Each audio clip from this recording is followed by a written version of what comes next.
Mesdames et messieurs, bonjour, je suis Vincent Kameni. Comme vous le savez, le 12 octobre prochain, il y aura élection présidentielle au Cameroun. Le gouvernement camerounais et surtout le ministre de l'administration territoriale a tout fait pour éliminer le candidat du peuple de la course à l'Itoudi. Alors, quelle est l'équation qui est maintenant, ou qui va être prise maintenant pour le peuple? Est-ce qu'il faudrait que le peuple sorte massivement pour manifester dans les rues, ou bien il faut, n'est-ce pas, laisser sans aller aux élections? Je veux dire, est-ce que le peuple doit boycotter ces élections? Est-ce que vous pensez que ça serait possible d'avoir une coalition entre les 11 candidats qui vont accompagner, n'est-ce pas, Ferdinand Ngongo, qui est donc le candidat du RDPC? Voilà, c'est autant de questions que nous nous posons parce que à ces jours, nous ne voyons pas, n'est-ce pas, de perspectives avant le 12 octobre. Côté opposition, candidats retenus, ils ont eu plusieurs assises,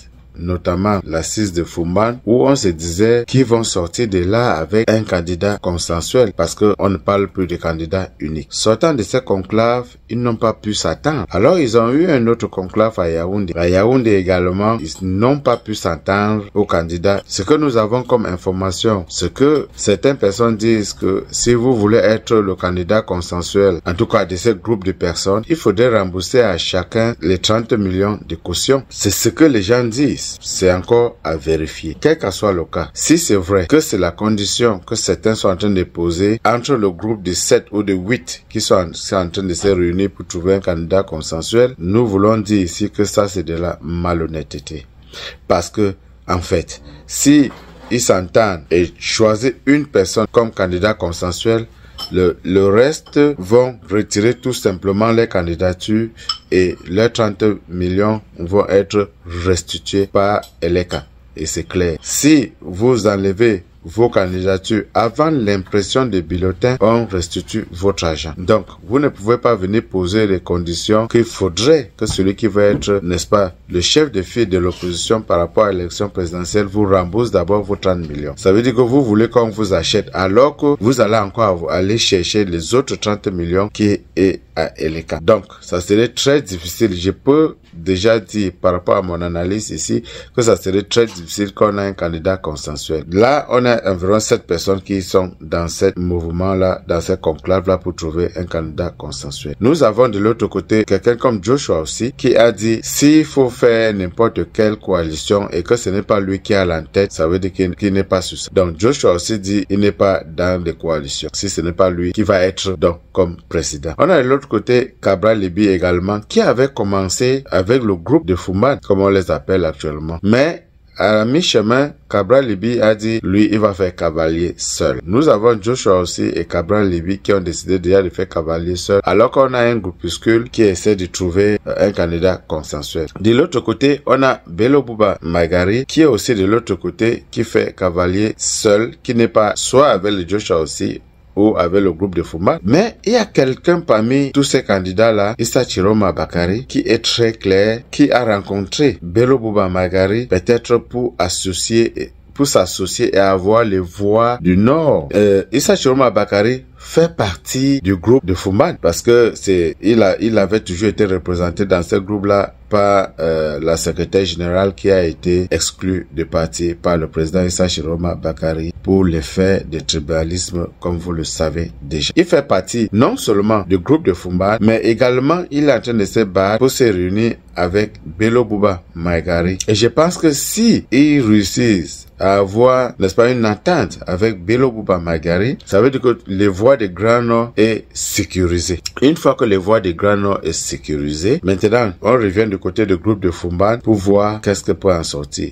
Si maintenant il n'y a pas d'entente dans le groupe de Fumban et que chacun doit faire cavalier seul, je pense que le pas avec Issa Chiroma en faisant le pas avec Bello Bouba Magari, vraiment, je pense qu'ils ont beaucoup plus de chances que tout le reste pour avoir quelque chose dans ces élections. Et pour finir, je pense que si les deux s'entendent et qu'ils associent un monsieur comme le professeur Maurice Kamto, ils peuvent facilement battre, n'est-ce pas, Ferdinand Ngongo le 12 octobre. Parce que Ferdinand Ngongo est en train de partir aux élections avec une procuration. Donc, c'est le nom de Paul Biya qui est devant, mais nous savons que c'est le mandat de Ferdinand Ngongo. Donc, ce n'est pas le mandat de Paul Biya. Parce que vous le savez, nous tous, nous avons les parents, les grands-parents et tout ça.